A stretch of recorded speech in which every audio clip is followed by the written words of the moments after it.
Hello বন্ধুরা, আজ আপনাদের দেখাবো আমাদের পুকুরে পানি সেচ করে কিভাবে মাছ ধরছি।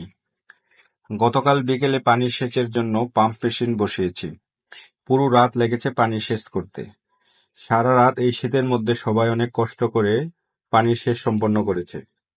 শীতে কষ্ট করলেও এখন সবাই আনন্দ করে মনের খুশিতে মাছ ধরছে।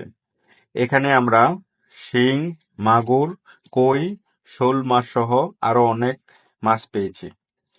পরের ভিডিওতে আপনাদের দেখাবো আমরা কি কি মাছ পেয়েছি। মাছের সাথে অনেক কাদা লেগে আছে, তাই মাছ পরিষ্কার করে আমরা আপনাদের পরের ভিডিওতে দেখাবো কি কি মাছ পেয়েছি, কত বড় মাছ পেয়েছি।